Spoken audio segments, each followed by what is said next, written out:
Here comes the money. Here comes the money.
Episode 39 of DeathPiles and Taxes.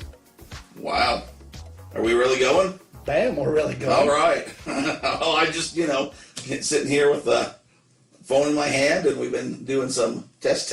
So Well, you were just reading a review. I was. It was a good one. Love that. Another 5-star review comes rolling in. What's there to complain about? Apparently we know our stuff and we're entertaining. Hey, this is your favorite eBay/tax related podcast on the internet. I don't know how many other eBay tax. Doesn't matter. It's their favorite. They shouldn't know any other, because what else do you need that we're not providing you? That's true. Are we not good enough for you? No. We're great. We're great. Apparently, we're getting the review saying that the people are liking us. It's like, your mom saying Mallory's her favorite daughter. Exactly. And she is. Hey, before we get started, man, Yeah. it's been out here tempting me. So it's going to be, it's the Halloween episode. I know people are a little worried. This is going to be the Halloween/bonus/regular episode all in one that we've been teasing. So if we go a little long, forgive us. But we're going to fit in eBay on it and Halloween on it. So we better get a little. So we need to keep ourselves awake. Do the do. Oh yeah, in tandem. Ooh, that little doubly dooley. Adam, dare I ask you this question? How did I get my wonderful looks? How's your week been, my friend? I know you've been busier than a one-armed paper hanger, from what I understand. If my week got any better, my name would be Derek Everett. I was going to say fruit merchant and go back for the old listeners, but we're not even going to get into that. No. If your week was any better, you'd be Derek Everett. That's pretty good. That's finer than a frog hair split 4 ways. Yeah, what you said. So what's your follow-up? So last week we had the Extreme Motus on location show. We're hanging out there with your buddies. And what'd you hear back? What's going on? I don't know what happened, but you sparked something, man. I got the magic Midas touch. So our buddy Old Daly, he said colored toilet paper. Yeah. He went in the Wayback Machine and found a couple cases of toilet paper that is colored. And apparently it sells for like $70 for 2 rolls. Well, he asked me, he said, why would people pay that for it? Like, who would do that? And I know our famous thing is who cares? But I actually answered him. I was like, you ever see a movie? You ever see a TV show? True. If they're set in that era and they're showing a panel of the bathroom for whatever reason, somebody's going to notice that and say, that is authentic, man. They did their due diligence. This is true to form. You have to think, sometimes prop houses, movie houses, sometimes just weird people collected, or Granny's been saying she hasn't had a good BM since that pink toilet paper went off the market. I don't know. But $70, I'm guessing, is going to a movie house.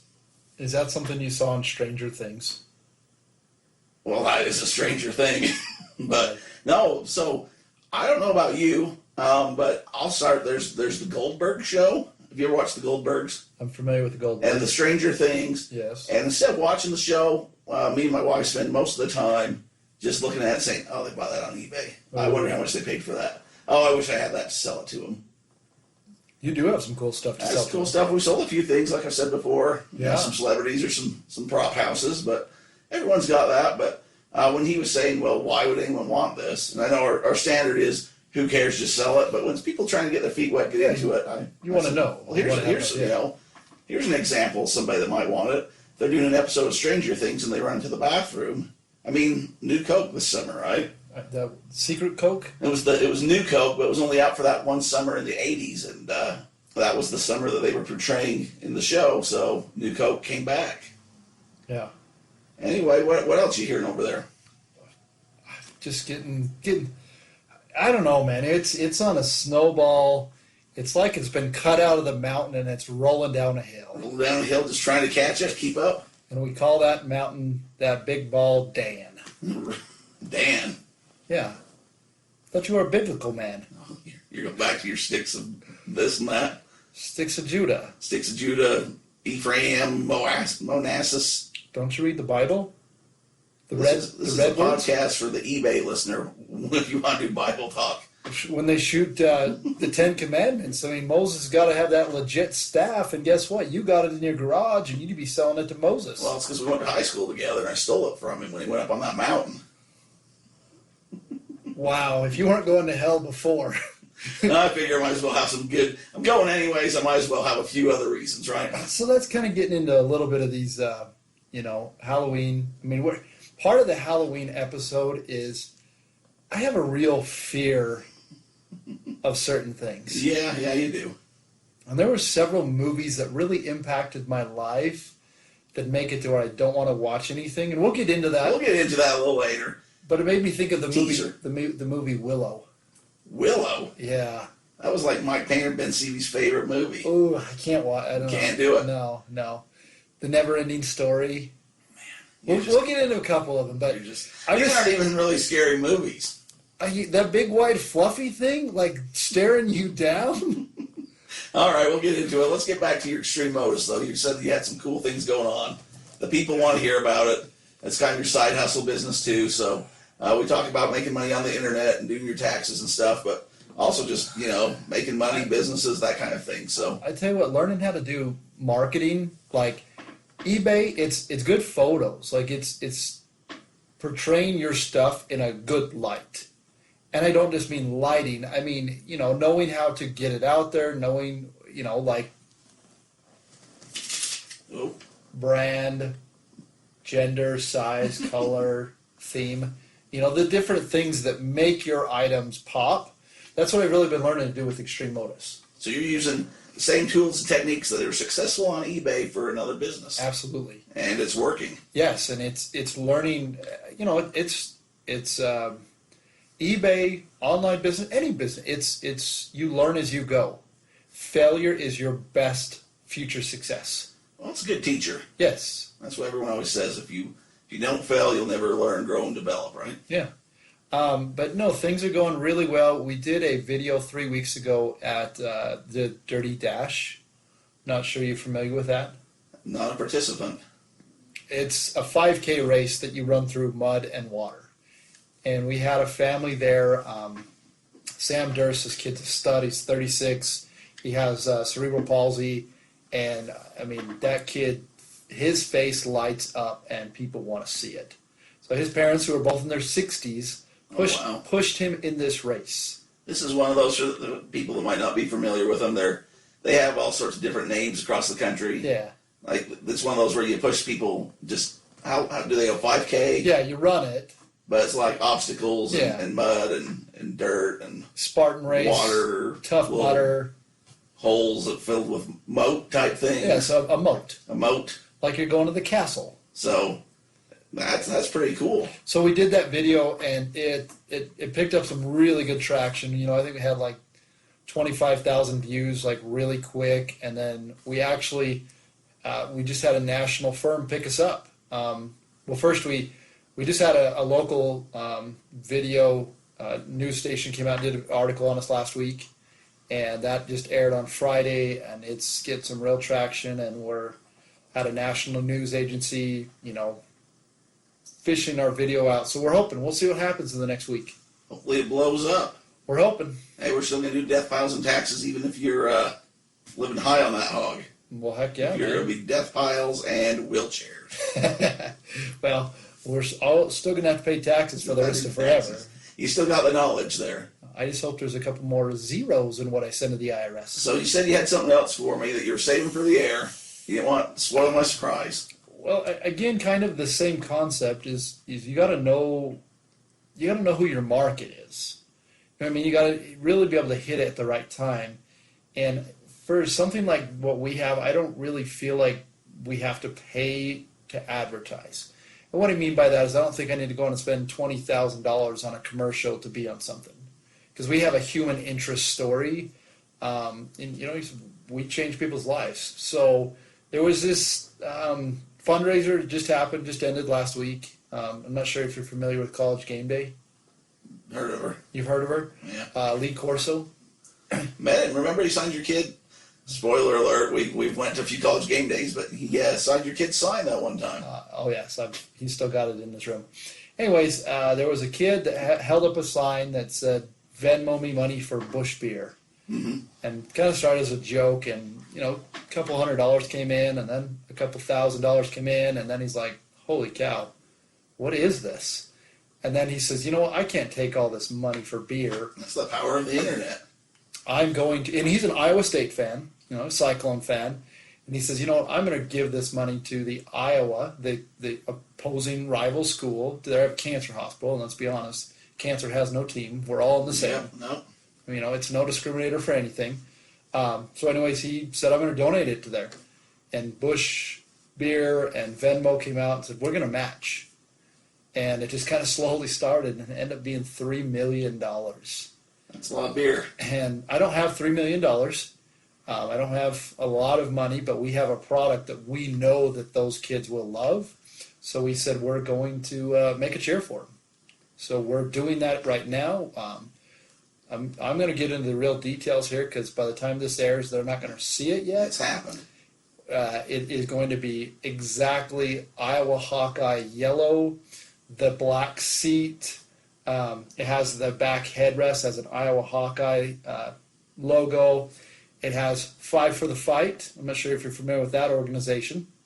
Go ahead and share it with everyone listening, because I know, even if I say I do know, there's people listening that don't. So Five for the Fight is a company, it's a charity that essentially you text a number and they give $5. It's a way for them to raise funds to do cancer research. The company started by a man named Ryan Smith and his family. He had a father who had cancer, and he really wanted to do something about it. So right now they have a patch that sponsors the Utah Jazz, so it's actually on their uniform. And we were able to reach out to them and said, we love what you're doing. Would you be okay if we put your patch on this chair that's going to a cancer hospital? And they said, absolutely. So we will have that on the side. And on the other side, this is the real spoiler alert. Okay. So this isn't a DeathPiles and Taxes exclusive, folks. Yes. Carson King is the young man's name. And they saw this, so Bush Beer put his face on a beer can. Okay. So we took that image. It's got his face, and it says Iowa Legend. And we took that image, and that is embroidered on the side of the chair. Now, does he know about this? No. Okay. No, he does not. He's going to find out. Yeah, he's going to find out. So super excited. That's cool. We got the pieces there in the Iowa yellow. And I've got the seat over here getting embroidered, and we should be ready on Monday. And I am planning on taking the chair out there myself. You going to deliver it? Deliver. You got a delivery driver right across the table from you. Let's go. You asked who's going with me. There you go. Pony it up. We'll leave Thursday late. Too bad I have a previous engagement. You're already married. I know. That's why I have a previous engagement that night. Oh. I got a super secret thing I can talk about next week, but I can't talk about this week. Is it? Hey, no doubt it's going to be a good time. No doubt we're going to have a good time, and no way is supposed to know what's going on, I don't think. So, all right. We'll So- talk. Well, so that's I'll what tell you I got I'll tell you how it all happened then. And we just had another spoiler. I'm just not going to name names, but we just had a text message from somebody who has a son that has a disability, and her husband, they play in a band that you're pretty familiar with. That's true too. I heard that one, and hopefully we can talk about that later. Yes. I mean, you can't obviously say stuff now because that wouldn't be. But it's going good. Hey, how long does it take you to get to Iowa and back? Now you got my brain churning. I think it's like 18 hours. Well, with you stop in every small town along the way and buy you a treat or a souvenir. I'm sourcing. What do you? It's gonna be a 2-week trip. Tax We went with you to Vegas once, and we stopped. I don't know. Let me think. What, you in a hurry there to lose your money? Yes, That's true, you were. I am. But the problem is you don't lose, you always win. I've been extremely lucky, and I know the odds are in my favor to keep up the streak. But it's been pretty successful. They're not all winners, but you know. So I've had an excellent week. Excellent week. Get some good things in the home front. Man, we're cool. We're pumped. That's cool. I'm glad that's going well. I'm glad you're helping fight cancer. Nobody likes that, so hopefully, that helps the hospital, brightens the kids' mood. So at least lets them get outside, push them around a little bit. Yep. So cancer, we just met with one of our guys who has ALS, and we did an amazing video with him. The thing is every person who's listening to this knows somebody either in their family or in their close relationship who has some sort of body, some sort of deficiency that doesn't allow them to do what a lot of us are able to do. I mean, even if it's like older people. I Yeah, remember talking to Bill. Yeah. We'll see him Tuesday coming up with me then. Is that Wild Bill or $5 bill? That's eBay Bill. Should we call him $20 bill? Well, I'll have to see. He sent me over a message. He was sourcing the other day, and he found some like old antique type trunks, right? Yeah. And somebody from the group said, you can sell those kind of things. And he's like, oh yeah, you can sell them, but he said, Derek, I can hide these in my trunk. So you've been busted. So you have to go home and show what you bought there. But Junk in your I think trunk. we're gonna try to get there Tuesday. We're going. We're going for sure. I don't remember why I was saying that, but I had some point that I was gonna make that was really, really bam. Bring it home. You're getting too excited about the Halloween. So excited, I just can't hide it. Hey, when's the last time you watched The Simpsons? It's been a while. I'll take you off topic a little bit here. It's been a while. So the other day, me and my wife got it on the TiVo and, just throw it on if there's nothing else on there, whatever. And it's kind of turned into almost like a Saturday Night Live of, they get different writers each season. So some seasons are really good because they have good writers. Some are just horrible because they have bad writers. But they had Homer Simpson doing sports talk. He was calling in to talk to it was like the Stephen Smith. Stephen A. Smith. A. Smith character. So he was in the break room waiting on hold to get on talk radio, which me or you may have not have done a lot like 10 years ago. Jim Rome. We might have called in. Romy. We might have called in a few sports talk radios in our day shows. Jason Whitlock. So this was like Have Your Take, and it was, who's the greatest NBA player of all time? Is it LeBron? Is it Michael Jordan? Or is it Kobe? Come up with your take kind of thing. So he's waiting on hold. And he gets all nervous, because you know how you get nervous and stuff. So he finally gets on the air, and he is sitting there, and he kind of freezes up, and they're like, well, who's your greatest? What's your take? And he just goes, John Stockton. Shut up. I haven't laughed that hard at a Simpsons episode in a long time. Oh. John Stockton, greatest of all time, which goes into... So I have all this jazz stuff, which we're going to get to that episode sooner than later. Ooh. And some of it does belong to the greatest of all time, John Stockton. John, I think they called him No Title Stockton and hung up on him or something like that. But that's a good one, man. I like that. That's a good one. If I had the time, I'd pull up the clip and put it on the show. But you all heard that did not happen. Yeah. So this guy contacts me on eBay, right? Okay. And he's like, man, I'm a big jazz fan. I live in Orem. I see that you got a lot of jazz merchandise. O-Town. Here's a picture of my house with all my jazz stuff. I'd like to come to your house and look at all your stuff. So I'm like, well. Bring your checkbook. That's where I'm kind of like, do you want to just come looky-loo? Or you can come see where I live and rob me? Like, this is one of those things where I'm like, I don't know, because I got some good stuff. And you got some other stuff in the I got some safety other deposit stuff. box. I got the off-site stuff. So I kind of said to him, hey, because he was pretty persistent. And I'm like, man, I'm going out. This is about what I'm going. I'm going out of town. I'll contact you when I get back. Because I just didn't have time at that point. Yeah. So he's still kind of aggressive. And he's kind of like aggressive, like, let me know. I love the jazz and stuff. So the other day I sent him a text. I'm like, all right, buddy, I don't mean for this to be rude, but like, what's your bankroll that we're talking about? Do I need to show you because I was like, I'm going to get a tote together. I'm going to go over to storage unit. I'm going to go possibly off-site to where other things are held. And like, you're not coming to my house, but I can meet you somewhere. Yeah. But I just want to get like a tote of things together. If you're looking for little $5, $10 items, cool. If you're looking to spend thousands, even better. But I kind of need to know where you're at before, or if you just like want to look at some of this stuff, like I'm not a museum, and I'm not going to go check things out and do what I got to do to get things right. That's a good strategy. So I'm wondering how you, like, now I'm like, was I too rude? I mean, he sent me back because I'm like, I didn't hear from him. He's like, I didn't get your message. What's up? That's my voice for him. So part of me's like, is it worth it? Like, I'm not supposed to be selling off eBay. Like, that's rule number one that I always stick with. It goes through eBay. He's just coming to That's see where the I'm items. saying, like, the things are listed. Anyways, I wouldn't sell off eBay. I tell people not to, blah, blah, blah. But then my other thing is, like, is this guy just kind of looking? Does he just want to know where I live? Is he a little crazy? Does he got money? Well, how would you handle something like that? Just text him out and say, hey, brother, I got some good stuff. I got some jazz memorabilia. I need to know how serious you are. Because like it says, am I bringing out my A-game stuff or am I bringing out my Mark Eaton practice jersey? Yeah, that's my thing. Is You just need to ask him. Just say, how much are we going for yeah, here? just say, hey, how legit are you? Like I said, what's your bankroll? Are you looking to spend $100 or are you looking to get my good stuff that's thousands? Because that's a whole different conversation. Well, yeah, and you just need to let One's them a know. nice, like, Walmart parking lot, and the other one's like, well, I'll meet you at the Red Lobster parking lot. Oh. We'll go somewhere nice. You mean Ruth Chris? No, we're not going that nice. Well, potentially we'd go that You nice. are. Bro, you're going to probably have Jerry and Carl there with you. You pay enough. I need to get Carl to sign that jersey. We need to get the full story on that. Yeah, that's been a work in progress for a while. So now. jazz season's getting ready to start. I think what we need is Cajun Cowboy and a few more fans to get on and do some review for us. Cajun Cowboy. Is that the guy's name? That's what you told me. Okay, okay. That's what I- Ben Stevie got on. yeah, he's got on. Is he Cajun Cowboy? I don't know. This is news to me.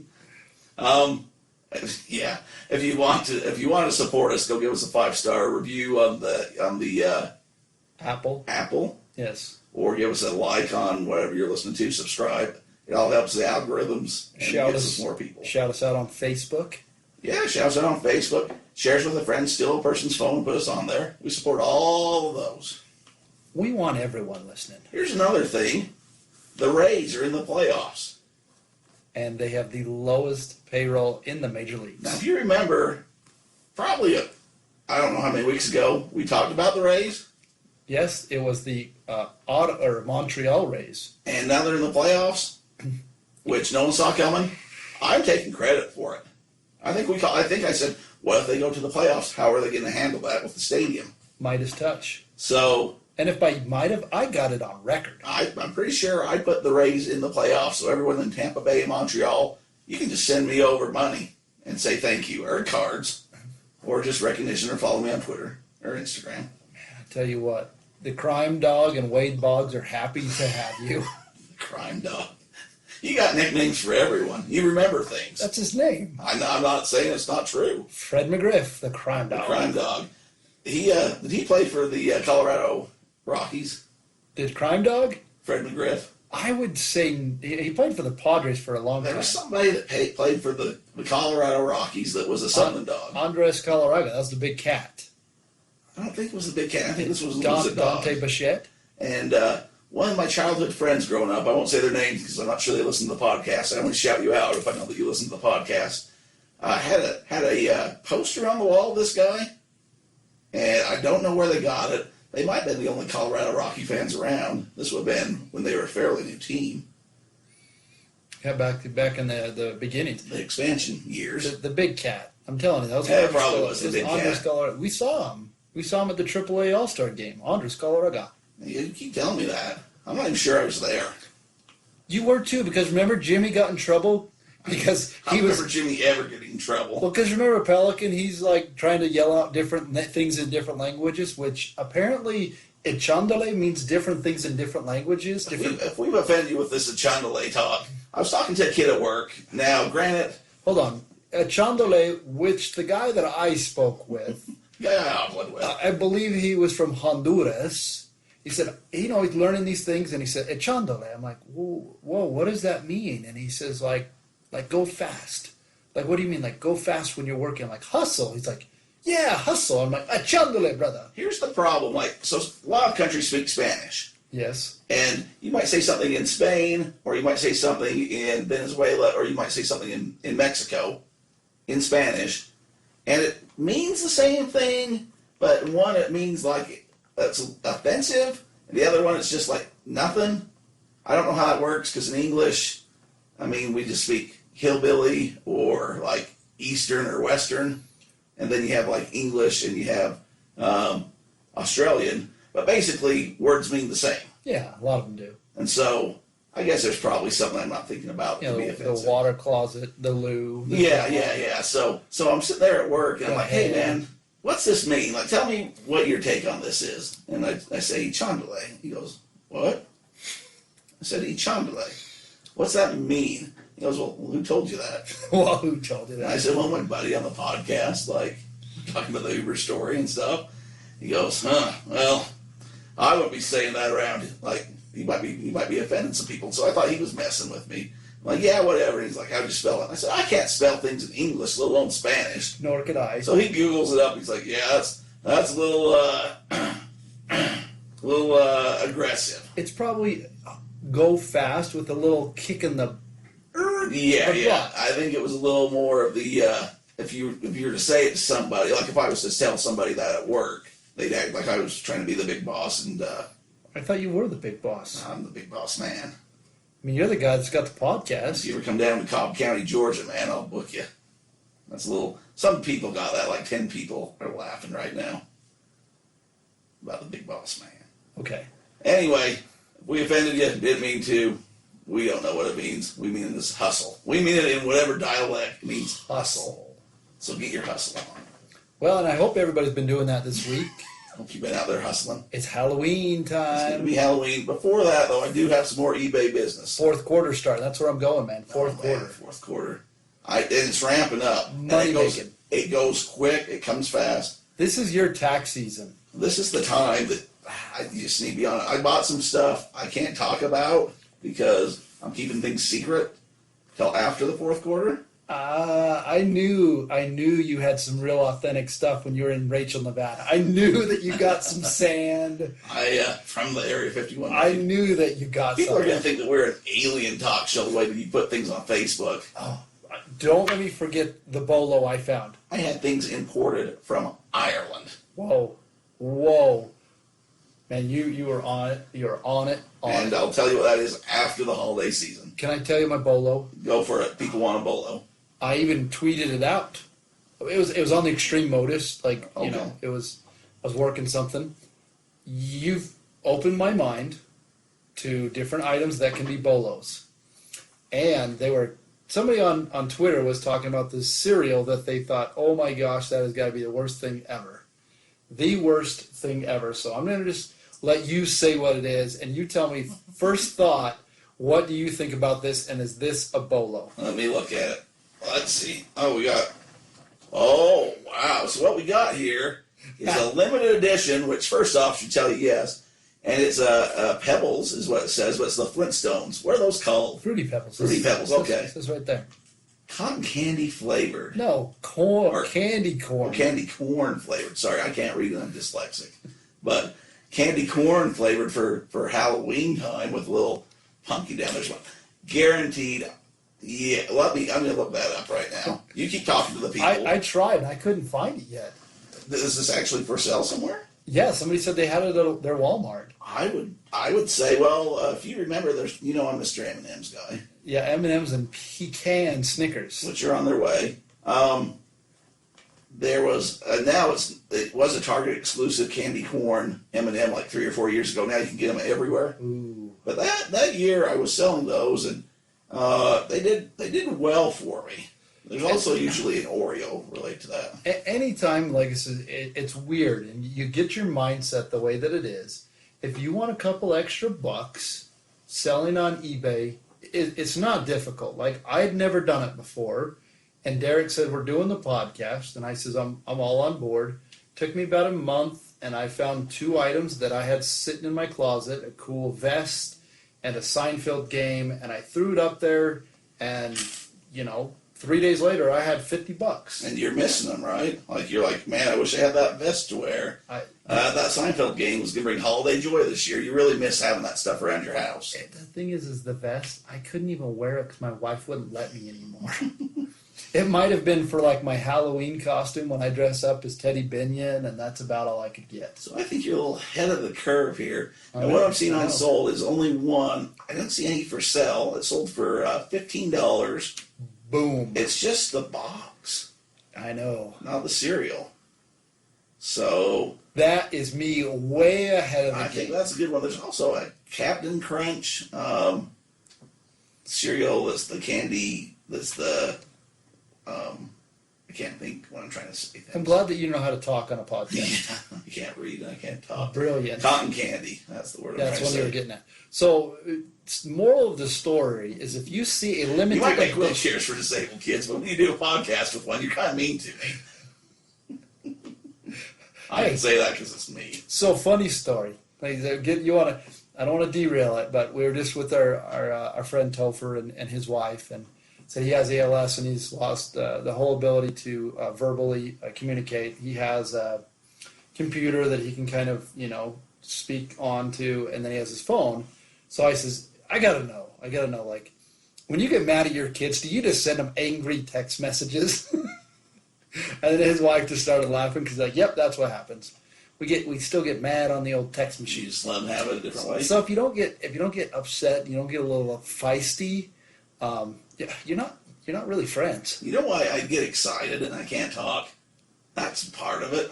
I just looked on Amazon. There's none available. Ooh. But it's there. I think this is a good BOLO that you just gave out to people. Yeah. So if you're looking, it's the Pebbles. It doesn't say Fruity Pebbles because it's not fruity. Limited edition candy corn. Yeah. And I might be stealing that and tweeting it for you. That is just Pebbles. Yeah. Reposting it. I'll have to send it out of DeathPiles and Taxes. Yeah, do that. Because I just had it on the. Great find, Adam. Great find. It's like I said, it's because everybody was complaining about, ooh, that's gross, or ooh, that's too sweet, and they do these dumb things, and I'm like, hey, buy that and flip it on eBay. Yeah, it doesn't matter if you're eating it or not. Somebody's going to want that. Somebody loves candy corn, and they're like, Mom's got every candy corn thing you could ever think of. And then the kid's like, I'm going to buy that before any of my siblings see it. You take it over to Mom, and you're top of the wheel. Yeah. Or, you get, like, special Christmas presents or something. I don't remember if you did what we said we were going to do. Which was? I'll call you on blast a lot of times. Usually it's me getting Yeah, blasted. yeah. Remember I said for Mother's Day, I found my mom something on eBay to give to her, something sentimental. It was about being gammy. That was her name. What did you get for Barb? I don't remember. We talked about it. But it wasn't eBay It related. was on the show. No, my wife picked up something. It wasn't from eBay, though. Wow. Yeah, You're that guy. I am. But I'm that guy. I get good stuff. People like getting gifts from me. Apparently your wife got it for your mom and you don't even know what it was. Well, when was Mother's Day? It was in May. And what month are we in now?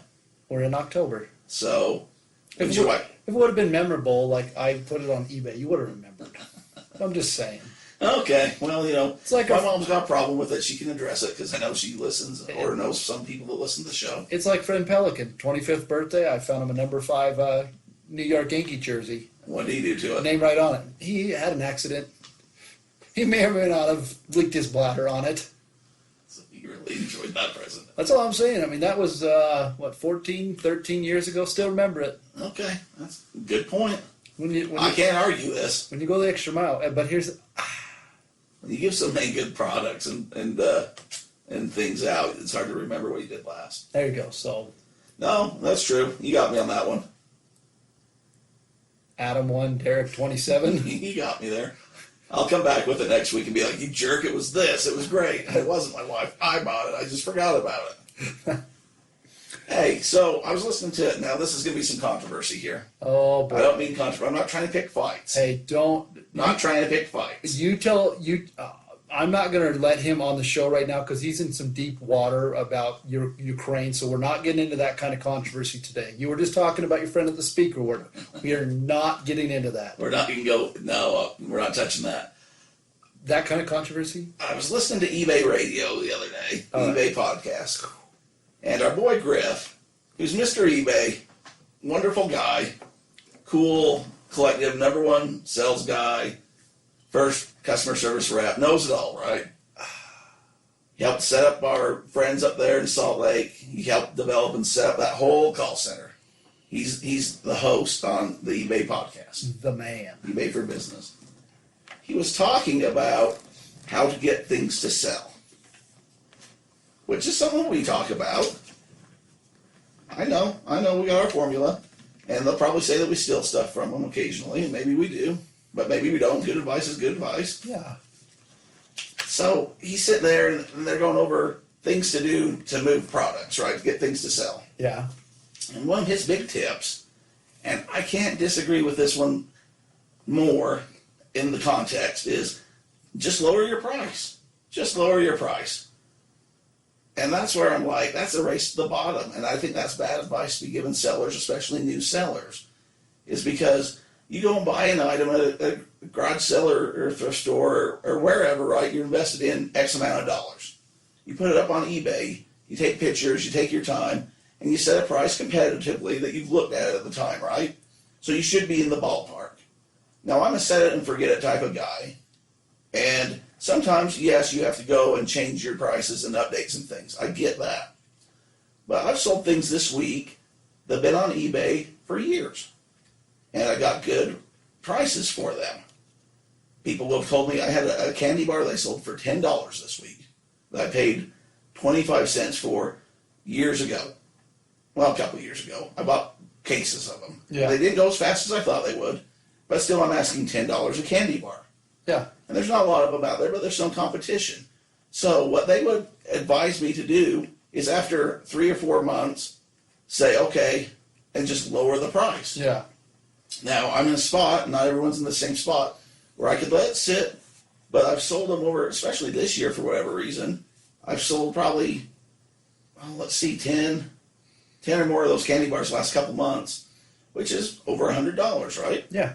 If I just lowered my price and lowered my price and lowered my price till they went, I would have not made a single dime off those. Plus you're paying your packaging, plus your shipping or free shipping, however you do it, you're still involved there somehow. So I think the problem is a lot of times we want people, if you're just trying to clean out your closet and you want yard sale prices, that's cool, but I'm going to wait out the guy. They said, well, you got competition or whatever. It's a race to the bottom. I'll wait out a guy selling my candy bar for $1. He's not going to be there for long. They'll buy him up, and then they'll have to come to me because I'm the only one in the game. Yep. So this is where it gets controversial. I don't think that's good advice unless you're just trying to move things. But if you're trying to actually make money and make a profit, it's just this, okay, I undercut you by $1, which I get if you're kind of in that range. And then it's like, well, then you undercut me by $1. Then some new guy comes on, he undercuts him by $1. 10 people down the line, you're selling the product for what you bought it for. Yeah. It does not make sense to me. I swear I've heard this before. I probably went off about it. No, I've heard it somewhere else. Our friend who calls into the show, he usually tells me that thing. He's huge. He gets it. He's busy, man. He's marked America great again. Whoa. Was that one? That's when I've had a couple Bush Anheisers in me. I didn't know if that was like swayed back. A Ukrainian accent with him or what. Hey, I promise I wasn't doing anything illegal. I just told him that Joe Biden. I don't know which president you're trying to be right now. I don't know either. If you would just help me out with it. Oh, he's busy, man. He might have to come out for Halloween, though. We'll see what happens. But I was on a serious rant there. I like to throw it off. Yeah, that's the thing. I mean, that's my thing. I don't know how you feel. Like, you're selling these chairs, right? Now, if somebody comes and tries to knock you off and is selling them for half the price, are you just going to try to undercut? The good thing is we got a patent. Well, that's a good thing. But no, I agree. It's the same. It's the same idea concept of what I do for a living. I do accounting services. Okay, you can get somebody to do it cheaper. I just explained. I just had a phone call with this lady. She called and says, "Hey, I have got a problem. I didn't file one of my payroll forms correctly, and I need to fix it." He says, "Well, that's I can definitely help you out with that." But here's how we've kind of turned it all into. We don't just fix things once. We find our clients that we do monthly stuff for as businesses. As businesses, individuals, I do returns here and there once a year. But any new business that wants to come to us, I say, listen, this is what we do. We charge minimum $350, $400 a month. And we do everything for you. We do your payroll, we do your taxes, we do your bookkeeping, we give you your profit and loss, we do everything. Because the problem is I could bring this lady in, I could fix her issue, probably charge her $200, $250, but you know what's going to happen? In 3 months, the next quarter is going to happen, and she's going to have the same issue. Right back in the same place. So my point is I've done it enough times to know this is what I'm going to do. My value is at this. I used to do those kind of things, but I would spend more time doing that because I'd have to outlow everybody. Yeah, it just makes more work for you. If you have value, like why would you do it for any lower? Well, don't undercut yourself on something that you know is of value because it will come. Let me give you a real life example. My candy bar was a little bit of a stretch, but something that sold. Fourth quarter 2 years ago, fingerlings. You remember those? Oh, hot. They were huge. What was that? Huge. So these fingerlings were like a little monkey that you put on your fingers. They were electronic. They're still in the stores, but they were going crazy. So in September, me and my wife, I remember the story. we're going just every Walmart across the state, and we were just grabbing all of them that we could find. They sold for, I think they retailed for $15. I was turning around and selling them for $30 up to $40, maybe even touching $50 at times. Scumbag. They're some were exclusive from Amazon. It was a big and they were turning, man. They were going. They were going. Hot. They were hot. But then some people kind of caught on to it, and they wanted to stop the scumbags from you shouldn't be selling for this price, this, that, and the other. We've talked about that, but people were actually starting to buy them and saying, well, I'm just going to sell them for what I paid for them, $19. I'm like, you paid $14 or, $15. Yeah. And they'd have 3 or 4. That's but stupid. my thing was, well, I'm not going to sell all mine for that. Yeah. And so they'd sell. I'm sure they went fast, and they taught us all a lesson. However, there'd be other people that I'll sell mine for 24. And I get that. I kind of get that. But I stayed firm at, I'm going to make $30 a pop.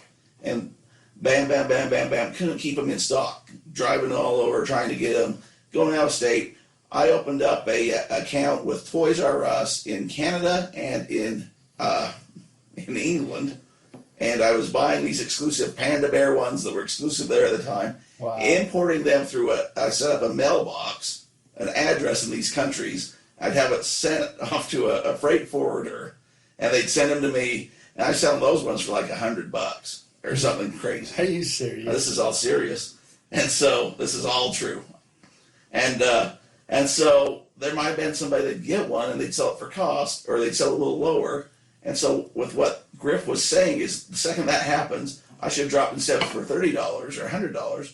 I should have went right down to, you're going to sell it for 15, I'm going to sell it for 14, and just sell my stuff, right, or 25 or whatever. And in the long run, and this is a short fourth quarter, couple months to just move stuff, and it was crazy. Yeah. And when a toy, and I'm hoping something like that happens this year. I don't got one that's that big yet. It's probably coming. Hopefully it's coming. But when something like that goes, you got a couple months, and if you're holding inventory at the end of it, it's done. Yeah. So, and that's not always the case with everything I sell. I can just sit on a lot of it and wait. So when I'm hearing this advice that he's telling people, I'm just afraid somebody's going to try to start selling on eBay. They're going to buy these for $30 or $15. We sell them for $30. All of a sudden, somebody's going to undercut them to $20. They're going to sell them for $19 and think this isn't worth it, not worth my time. So my advice is, don't do that. Stay strong. Let the people that come in that are just going to be scraping by sell out their stuff. They're not going to be around for long. They're not going to be making that much money off of it, so they're not going to be coming back and doing it. They're either just cleaning out the closet, or they don't know what they're doing and they're going to be losing money, but they're not going to be around a long time. If you want to be around a long time, set good prices. I mean, fair prices. I obviously couldn't ask $500 for one of those things because the market wasn't going to pay that. But do your research and know what the market will pay. And right now, I got these Guns N' Roses tickets we've talked about for months now. There's a point right now where I kind of got to adjust because the concert's coming up in a few weeks. I got to get rid of these tickets so I can go hang out with you and a few of the guys that listen to the show and some of your buddies up in the cheap seats. I don't want to be down in the front row with my wife, believe it or don't, because that means I lost thousands of dollars. But you know, it's one of those things that the closer it gets, the more interest there's going to be. It's one of those things, but something where I got to look and say, okay, Yeah, you got to make that decision. What do I really want to make? I went for Pie in the Sky. It's been up there for months. Not a lot of nibbles. So where do I really, realistically, I'm not going to lose money on it. But if I was listening to Griff, I'd go on StubHub and say, oh man, there's some of these for $100. I just need to take a loss and to sell them for $100 or whatever the price is, and just take the loss and move the product. And I don't agree with that. And maybe that's not exactly what he meant, but that's how I took it. So shots fired. Now we got a podcast war with eBay officially. Sure That's the best part. It's in my opinion. Yeah, there you go. And you're the eBay champion. I'm the champion, so maybe we'll have to go out to Santa Clara to the official eBay. Maybe they'll invite us out there and we can have a face-to-face see if we can settle this. So they'll see us coming. They'll say, man, those guys look like street fighters. They look tough. They've been out beating up people. We don't need their. I was always Ryu when I played the Street Fighter. Oh man, I was Blanca. There you go, man. Or E Honda. You ever seen Mike Painter do the E Honda dance? I need to make that request. Next time we're around, we'll do that. I'm going to tweet that out. All right, man. Hey, we need a break, man. All right, it's break time. Oh, Halloween coming up.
To the haunted mansion.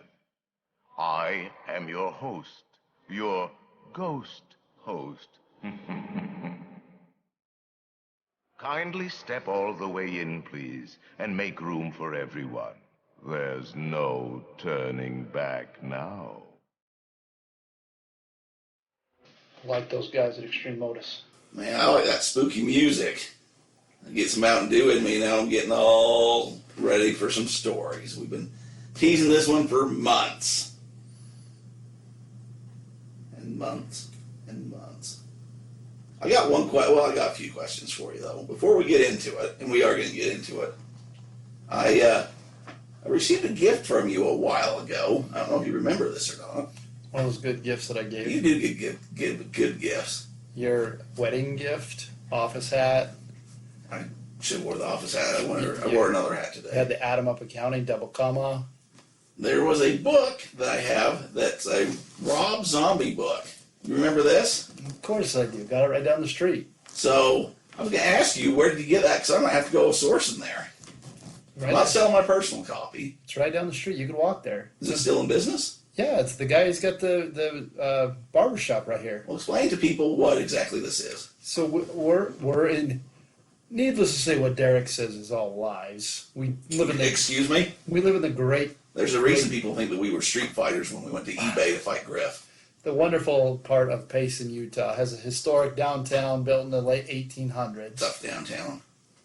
Yeah, we're not talking. Well, I won't name any cities: Detroit, Chicago, St. Louis. We live in a good West St. Louis. Not east, not north, not just the city of, but specifically west. So we live in a really, really quaint town. We always, like every Christmas, any of the Hallmark videos that I'm sure your wife loves to watch. Who doesn't? Candace Cameron is a staple here. Seen her. She did a video right down the street. I know, I saw it. I watched it on the Hallmark Channel. I watched it in person. There's a movie with a... This was going to be saved for a special episode. You know our friend Waddy? I don't know that, Waddy. Waddy did a film here where he was the star, and some of it was filmed right here. That's what I'm saying.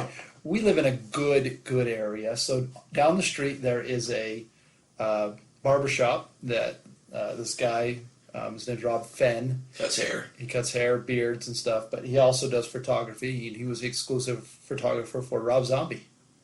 So he had those books there, and I knew that you're a fan, so me thinking, what's Derek's background? I'm not going to go get him a Red Lobster. So kid, I know he'd like it. Man, that's a classy parking lot. Cheddar biscuit, I'm not going to Cheddar Bay many a time. I'm going to think and say, what does Derek want? What is he going to appreciate? And that gift was, how many years ago now? I don't know. It's been a few. It's great. at least two because we lived here. So anyways, that's what I got. But not only was the book of like exclusive photos from the store, it was all signed and things. You're welcome. Well, I'm thinking, that's exclusive. I know. You can't find that everywhere. You're right. That might sell for good money on eBay. Well, let's go over. I'm not going to sell the copy you gave me because it was a gift. Well, I appreciate that. And I appreciate it. However, I might go over there and clean house and sell his copies on eBay. Hey, you know what? It's the open market. That's what we all do. So I was thinking about that the other day. Well, I was getting into the Halloween spirit, and what kind of comes to your mind is Rob Zombie a little bit. So we're going to go down a deep, dark, scary. I don't like talking about scary things. And there's a reason, and that's what we're going to get into today is why don't I like Halloween stuff? I like the holiday. I love the idea of getting candy, but if you think about it... Did you trick or treat much as a kid? I did, but if you think about it, in what other day of the year do you say, hey kid, I want you to go around the neighborhood to people that you don't know and knock on their door and ask for stuff? Don't take candy from strangers. Whatever you do, don't take candy from strangers. Then Halloween comes and it's, hey, go around the neighborhood, dress up so you're not identified, and take candy from every stranger you can find. I don't even know. I'm still a firm believer that there's a lot more good people out there than there are the scumbags, but I'm for it. I'm for the holiday. I may have, you remember, I don't know if you were around, I know Trent was in my apartment at the time. Halloween kind of snuck upon us, and we were in like a condo apartment type place. I was there. And kids were coming trick-or-treating. You guys were giving like garbage gifts. I wasn't prepared. We were giving like quarters and stuff. We were like going through the house because we didn't have things. Because we didn't think any kids, it was like a college type apartment type setup. I swear you gave like a kid a can of green beans or something. Here you go, kid. There's a ramen noodle. I probably gave out some ramen, which is a good gift. Yeah, but not to a 10-year-old kid. I think, well, first off, I went for the change jar, but then we ran out of change. So I'm like, what do we got? Can of string beans. Here's a box of opened cereal. Here's, we didn't have a whole lot of kids, but they left with stories, some top ramen. So that was probably, 12, 13 years ago. And, those kids are like 23. they still tell the story. Hey, remember that time we went and those idiots gave us green beans? I think, Trent was all into art. I think we gave away some you paintings. Did. You guys pulled stuff off the walls. That was a good Halloween. So let's get into it. You want me to start with my story? You can start with yours. How you want to do this? You tell me. You direct me. Well, let's go for it. I got some. This might be a little longer episode. Now this is going to be mainly us telling our scary stories. So if you don't want to hear scary stories, or you want to hear about eBay, you can go to the next episode. You can go to the last episode. But from here on out, we're going to be talking about And Adam's scared about the never-ending story. So who knows how deep or scary this might get for some of us. I've got my list right here. He's got notes. Now, how this came to be is we were coming home from a Utah Jazz game a few months back. And we were talking and having some good talk with our wives were with us. And at some point we got into this, you just switch topics or whatever. Yeah. And I said, hey, you lived in the morgue over there in Ephraim, right? I did. And you're going to college, yeah. I said, you got any good stories about that? Or maybe, well, I don't remember who brought it up. And you're like, no, who did bring it up? Because I tried to save you. Because what happened is, you're like, yeah, I got stories. And then your wife was bugging you to hear the stories. And you're like, no, I don't talk about that. I don't want to talk about that. That's true. And you kept going. And finally I said, he doesn't really have any stories. He's just messing with you. Just to switch the topic and have it be done. Because my wife believes you over me. And so she's like, oh, okay. And then you're like, no, I got stories. I'm just not sharing them. So I tried to bail you out, tried to help you. That was like 6 months ago. And you just continue to put yourself. So hopefully Mrs. Adams listening right now. And she'll get to hear the stories. I doubt it. I know my wife's not. I said, my wife loves Halloween. She loves the Halloween's is her favorite probably holiday. Okay. I said, hey, we're doing the Halloween episode. Like I said, are you going to listen to it? Yeah. No, I don't think so. Probably not. I'll let her listen to it. I'll let her know. I'll let her know. I told her, I'm like, oh, like really? Like you don't even want to listen? No, not really. Okay. All right. You give me yours, and then I'll give you mine. Okay. That sounds good. So this one involves your brother-in-law. Am I allowed to say that he's your brother-in-law on the air? Friend of the program, Brady. Brady. So I have to tell a little context to the people so they understand the whole story. So at one point, well, I grew up with Adam's brother-in-law and his wife, actually, where I went to school with them. We knew each other growing up. My father-in-law and your dad graduated same class. High school buddies. So the funny part is, I told your kid the other day, I was talking to your kid, and he can't believe that I knew. I know. Because I'm buddies with you, we hang out, but I've known your wife a lot longer than I've known you. True. And I knew her like growing up and stuff, and he just can't wrap his head around that I knew her before I knew you, for exactly, one. Yeah. And then I'm like, and I've known you since you were born, and he had a hard time with that too, I think. He did. So, went off to college, had a group of friends, and we had an apartment. And pretty much everyone that listens to the podcast was in that apartment, right? Pinnacle? Pinnacle. Okay. So some of the guys like went on religious missions before this. Religious sabbaticals. They went on their church affiliated vacation. What's ESPN calls it their church mission they chose to go to or whatever. So a few of the guys went to Brazil. It was like the hot spot at the time or something. And the thing about the people that went to Brazil, now I'm going to offend people again, but they came back and of course they love Brazil. It's the greatest place on earth. It's better than Disneyland. The people there are the best. The food there's the best. Everything in Brazil was the best.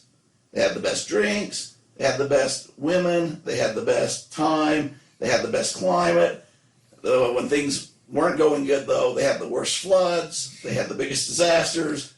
The bugs were the biggest. The Rio Olympics were awful. So for months, we just heard how Brazil's the greatest, the greatest, the greatest, the greatest, right?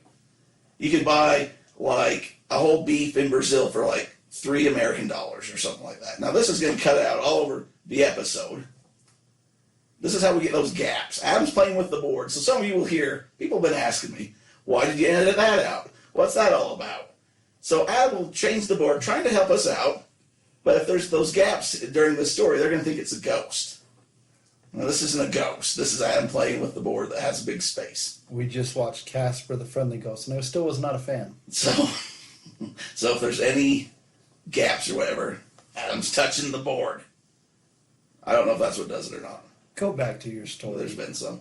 So anyways, in Brazil, with the exchange rate back in the early 2000s, you could get a whole beef for $3, and it was the best beef that you ever had, and the steak was so tender that it cooked itself and fell off the bone, and this and this and this. So we heard this for like months and months and months. So your brother-in-law, Brady, is getting ready to go to Brazil. He's going to go back and visit some people that he knows. And me being the kid that I am, I'm like, man, I got $20, which back then might as well have been $200, $300. It was a lot of money. You're thinking exchange rate. I know where you're going. And so I thought, man, they got all this cool stuff in Brazil. I'm going to give Brady $20, and he's going to bring me back like probably dancing ladies on the plane that just want to marry me or something good, right? Like something great is coming my way. Maybe he'll bring up a whole beef. Maybe he'll just bring up like this fruit bowl that's like the best fruit that doesn't exist anywhere but in Brazil. Something great's going to happen, right? And like, for reals, this was like $20 to me this time. Might as well have been like, it was a lot of money, which is sad to say, but that's how it was. And so I say, hey, Brady, I guess we're just using his name now. I was going to keep saying your brother-in-law or whatever. I won't say his last name because he probably doesn't want me saying it. Maybe he does, I don't know. I said, you're going to Brazil? Yeah. I've heard all this awesome stuff that you guys had in Brazil.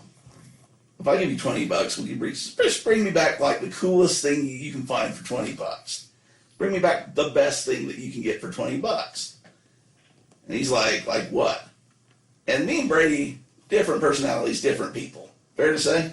Well, yes, there's only one Derek Everett. What I might think is the awesomest thing ever might not be that awesome to Brady, and vice versa. Most people don't think that, limited edition, cereals are that awesome. So If he'd have brought me back like a pro wrestling mask and a cape, I'd still be wearing it right now. I mean, that's me, Or a fruit basket for my head like the Chiquita Banana Lady. I didn't know what to expect, but Mr. La Chucheria. and this was my fault for having like unreal expectations of what was going to happen. Okay. Right? I fully admit this is all my fault. This is my problem. Okay. So I put Brady in this awkward position where I say, here's $20. Bring me back just the coolest thing that you can find. Like, don't care what it is. And he's like what? Like, what do you want? So I don't know. You guys talk about this stuff all the time. I just want something awesome. Like, that's unreal expectation for anyone. So right there, you should have just said, keep your money. Like, unless you give me something specific. But we're young, we're dumb. And he just takes it like, all right, whatever. So, okay, cool. So Brady's gone for, it was like a week or two. It was a while. I mean, if you're going to Brazil, it's going to take you a while to get there and back. And I don't know what he's doing the whole time he's there. It's not like we're texting or keeping in contact because this was the early days of that. I think it was still like 10 cents a text, and to call somebody, you had to wait till after 9. And that was like foreign ones too. So. Yeah, so I don't touch bases, but I'm like, oh man, what do you think he's getting, Trent? What do you think? And we're probably building up like, oh, I'll probably bring you back a Ferrari. I don't know. We probably thought something like, something crazy, which turned out it was. So what did he bring back? So the day comes and Brady's back, and I'm like, little kid on Christmas, like, oh, what'd I get? What'd you bring me, right? And so he's like, oh yeah. So he pulls, I mean, this is probably, I'm sure he came home and slept and all this, and we bugged him. So he gives me this, one thing was this rock. It was like a parrot made out of all these rocks that was put together, which is kind of cool now. Like a paperweight type thing. It was like a parrot, but out of all this rock stuff. That seems pretty cool. It was pretty cool, but when I'm expecting the Chiquita Banana Lady, was like, oh, okay, all right. And he brought me, it was a gunny sack, but had a painting on the side of it was like a painting on a gunny sack. It wasn't a whole gunny sack, but that's what it was made out of this Indian-looking Native American, but I guess it was Aboriginal to Brazil guy. And like, okay, so, all right, that's what you brought me. I didn't know what to expect. I'm like, for $20, I don't know. I don't know. But he didn't know what to bring me either. And I'm like, thanks for bringing me it. Like, that's just kind of weird, right? Okay, where is this going? So, a couple days later, we start noticing weird stuff's happening in the apartment. And it's a weird apartment anyways. But Brady went to take a shower, and he was all mad when he came out and, like, yelling at people, like, who kept coming in there and messing with me? I'm like, what? Like, somebody kept walking in there, and then I turned around, no one's in there. I'm like, I used to get some sleep, man. Like, you've been up too late. And some different things kind of like that happen, right? So I'm already scared. So I'm trying to keep these the nice ones. And so we're like, okay. And this happened to a few other people are like, yeah, I feel like when I'm there, I hear people, like somebody walking, and there's no one there. And we're just like, oh, now you're just messing with us because, like, you're just trying to have some fun because you're making fun of Brady in the shower story. So one night, we're hanging down, there were some girls in the apartment that we hung out with a lot. So we're down at the other, their apartment, and I had to run back to the apartment and grab something, like a CD or DVD or something, right? So I take off. I'm like, I'll be back in a minute. So my little chubby self probably didn't run, but I get out there pretty fast. El Chambele. So I get up to my apartment and I go in there and grab whatever I came to get back in our room. I go to leave and the door's locked. And I'm like, well, that's weird. We never lock the door at this place. You know, when you're in college, it's open doors. And this wasn't the door, but the deadbolt. I didn't even know we had a deadbolt. The deadbolt was locked. So I'm like, okay, somebody's in here messing with me. Probably our buddy Trent, you know how he is. Probably him and one of the girls snuck up after behind me. And they're just like trying to freak me out because we've been talking about this Brady thing. And we call it Brady's ghost they brought back from Brazil from this painting and all this stuff, right? So I'm like, I'm going to no-sell it for a minute. I'm going to go and find him in the apartment. Because they couldn't have left that fast. They could have got in. I wasn't paying attention. They snuck in. They locked the door. Probably went in another room or a closet and hid, right? Waiting to scare you. Trying to scare me because we've been talking about scary things or whatever. So I'm going around and I'm just kind of like sneaking in. I'm looking through everyone's drawers and dressers, well, closets, I guess, underneath beds, windows, making sure all the windows are locked. So I'm like, oh, this is weird. And then I'm like, this is way weird. I didn't even know we had a deadbolt. So I'm like, okay, I don't want to be out of here. So I got out. And I hauled back down to this apartment. And I walk in there kind of weird. And I said, so which one of you was it? And they're kind of looking at me weird. And I'm like, no, which one of you was it? And I'm like, they're just trying not to, but they could care less. They're not looking for a payoff or nothing. And they go, what are you talking about? I said, well, that deadbolt. Like, which one of you came in there and had to get out? And they no clue what I'm talking about. And you can tell when people have no clue what you're talking about whatsoever.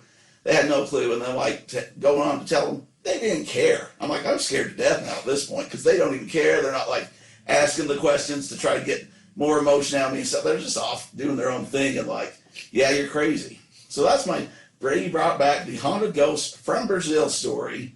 I think we ended up selling the stuff to somebody else or got rid of it or something. But that was the old haunted ghost in the apartment story. No, I'm just going to put back on his earphones. He's been creeping over there. I'm telling. I just don't like this stuff. Just so you know. So, I know you don't, but the people do. You know It's how Halloween. You know how it was always like cool because you go over to your friend's house and like usually they'd let you watch a show like Never Ending Story that was like PG and you weren't PG-13 and I just remember these things because I can remember a lot of stuff. That's I don't know. I remember a lot of weird stuff and I remember seeing that. I'll get into specifics, but these are just kind of get into why I don't watch movies like this anymore. Yeah. Like the Never Ending Story and Willow. Yes. Okay. I don't know if I'm able to do this. You're among friends here. It's our podcast listeners and us. All right, so Looking for a Halloween good time. Pet Cemetery. Oh no. I go to a friend's house, and looking back, it was a kid that I shouldn't have been hanging around with because he was a bad influence. He, did some things you probably shouldn't do, especially as a 13, 14, 15-year-old kid. But we go to his house, and for some reason, we thought it was cool to watch Pet Cemetery. And I know by that reaction over there, you know exactly what I'm talking about. No bueno. It's just not, like, there's no reason to kind of, and then during that kind of era, like, then there was, like, Freddy Krueger and Jason, and, like, they had the video game, and, like, you played it, and I'm like, I don't really like this. But you don't want to be like that guy when you're a 13, 14, 16-year-old kid. Oh, I don't want to. So, where it gets real touchy, okay, I go camp a lot with a friend. I moved out when I was fairly young. I was still in high school, and Covered in the prompt episode. I lived with a friend, and we'd go camping all the time. Okay, and I just go camping. Like, we lived in the middle of nowhere, okay? Not sure if you remember a film called The Blair Witch Project. I do. Oh, I don't like people with cameras going out in the middle of nowhere finding spooky stuff. It shouldn't be happening. Because when you get out there camping, you're like, I don't like that feeling. I don't like that feeling at all. So that's kind of where it all began. So you watched the Blair Witch Project with this friend when you moved out? Is that where? Yes, we had an apartment, and I got into that. So you got watching the Blair Witch. Hey, before you go on further, let me smarten you up on something. So I'm on the plane the other day, and getting ready to go. So I'm on the plane the other day. I didn't tell you this part, but where you brought up Pet Cemetery. This was right after Chug had left us, right? So I'm looking at all the movies on the plane that are possible to watch. There's A Dog's Purpose, and I think, no flipping way, I'm going to watch that right now. I'll be the guy crying on the plane. And then go to the next one, Pet Cemetery, the remake. And like, no, I'm not going to do it. All dogs go to heaven. Yeah, where's that at? So, of all the odds, I had two dead dog movies on the plane. So you've seen the Blair Witch. You go camping a lot. It just gave me the heebie-jeebies. You just thought, no, not gonna do it. Not bueno. So I don't like particularly those things. So that's my intro. I'm not sure if you want to go to your next one or do you want me to continue You with just the keep college going. You keep going. Okay. So, like I said, decided to, after I graduated high school, started making some better decisions in life. I decided I was going to go to a college in Utah. Like I said, we talked about it in the land of the milk and honeys. Went up to a place called Ephraim Snow College. I was a high school senior, and they had this little weekend getaway trip. They come get you, a bus picks you up from Utah, you ride up with a bunch of other high school kids, they take you up there to try to get you to come to the college. My recruiting trip is what I like to refer to The as. recruiting trip. They said we need some more men in this equation. Yes, because at the time the ratio was almost 2 to 1, and I like those odds. Those are some good odds even for ugly guys. That's right. So I was go up there, and they bring these. They're called ambassadors, anyways. You just you stay that 2 nights with kids that live there. These guys lived. There was 8 guys. They lived in a 4-bedroom, really really big house, old, called the morgue. Why was it called the morgue? Because it used to be a morgue. That's where we thought, oh, these guys have some stories there. So these guys had it down. Like, don't get me wrong. Like, it was a very. I would go back and live there again. But this place had it all, man. It was an old home. There was like a big back part to it. Couple like apartments up front. But it was a morgue. For the time amount, like, it's a college legend. How long it really was a morgue. It was a grocery store. It was a archery place. It was several different things. But we know for a fact it was a morgue. So. You go in and you'd see what they do, because all the guys, bring everybody over, big parties. It was a great time. They'd bring people over and take them on tours. And what I mean on tours is they take them to different parts of the house to kind of show them everything. And I'll go through, give you the walkthrough of kind of how we did it. Because this was, saw this, I'm like, man, this is awesome. This is awesome. So saw the way they did it. I'm like, dude, this is a money, land of milk and honeys. This house is amazing. I'm moving to school there, and I'm living here. This is what sold you. Sold me. So that was like in, I don't know, March-ish or something of 2000.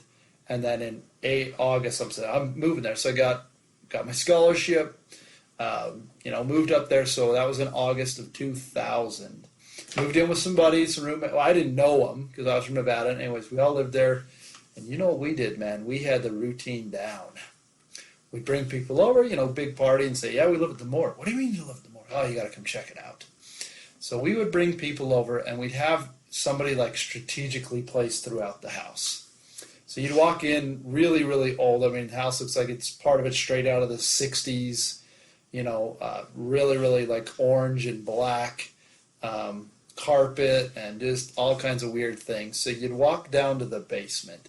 And this house is like an old house. It's all kind of choppy and it's built on. And so you go down the stairs to the basement, which are not fire code legal. And usually one of the guys would be underneath and he'd grab your leg. And then you walk into the furnace room, the incinerator. Okay. And it is like this old coal stove that had like wood and like people carved in red rum and all these just like, death was here, and you kind of look at, man, this is, and it always, what we did? We changed the light bulb to be a black light. Just to give it that extra feel. Yeah, and it's not like it's a full basement. Like, you got to kind of duck. It's like, this is like one area, and, somebody, be in there, but you come out this little, like, tunnel, and you get next to it, and that's where the coal chute was that would come in from the street. So, like, there's a tunnel that you could crawl through to get back, and it would, like, get into the sewer, and so that was just downstairs. So keep in mind, this is there, man, really fun, have all these people. Then you kind of go upstairs, a couple rooms, living room, and then you go to the back of the house. Somebody would strategically be in the lockers. Walk-in freezers. Walk-in freezers from the grocery store or from the morgue? The morgue. So are we talking about like where they kept the bodies? Yes. Okay. Now who's the brave soul that would take that? Because I, can put up and do a lot of stuff. I don't think you can pay me enough money to be waiting for people to come through in a. Well, it was like they used it for like a storage unit thing, and there was like paint and stuff. But what the cool part was, is it was like the big, like the old metal latches and stuff. And it had a lock on it, but if you pulled it the right way, you could open it up. And on the inside, it had like a push thing, and you could push it, and it would open up the door. And it's a big, huge, thick door. So one of us would usually hide in there, jump out, and freak people out. Okay. I can imagine, yeah. So that's what we did. Like, this is the whole routine, and we did it like lots of times. Yeah, down to the sides. Oh, it was fun. So then we go upstairs, and I lived upstairs by myself for a while, and then I had a roommate, friend of the program, Slim Shady. He lived with me for a little bit. He snored so loud I would flick pennies at him in the night to try and get him to shut up. Was that successful? Sometimes. So. Probably need sleep apnea. Like super tiny stairs right by the kitchen that you had to, like, I had a flip up, plywood door that I'd flip down, and really, really narrow stairs. So you get up there into my room, really, next to my room. And now I think about this, like, it doesn't even, next to my room is a door that is screwed shut. Okay. And this house is built in the 1800s. So, of course, what are we going to do? Like, we undo the screws. See what the door is shut. Obviously, landlords didn't want us getting in there. So you open it up, and you go into rooms that have broken glass. You could tell that they were used for parties. There was, holes in the roof. And you go into the next room, because there was 3 rooms up there. And you get up there, and you go into the one room. And it was like 1975, man. There's like wallpaper up. There's like pictures of Mary Lou Retton, like when she was in the Olympics, and all the stuff you can sell on eBay. Oh, I guarantee it. And I've got pictures, and I'm going to go the extra mile, and I'm going to find these pictures, and we'll post them on our Facebook page. Okay. But there was that room, and then next to it there was another room that had space wallpaper.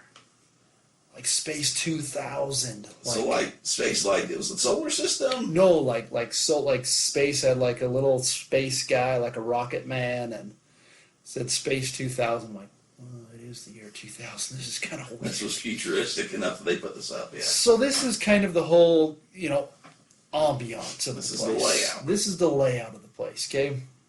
So I always stayed there. My roommates would go home every weekend, okay? Luckily, in the front part, like I said, there was 2 other apartments. There were a bunch of girls from Colorado, okay? I became really good friends with them, and, they always stayed, and I always stayed. But I stayed by myself, and the 4 of them would stay up in the front, part of their apartment. So, I don't know. They thought it was a good idea to watch scary movies.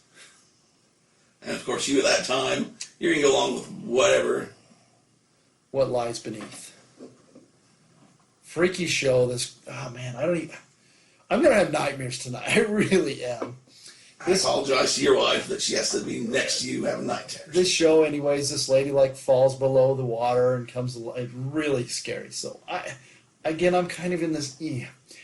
And this kind of went on for the first couple months. And my roommate, every one of us, it was weird because those 2 rooms right by the stairs, there was always ghosts, man.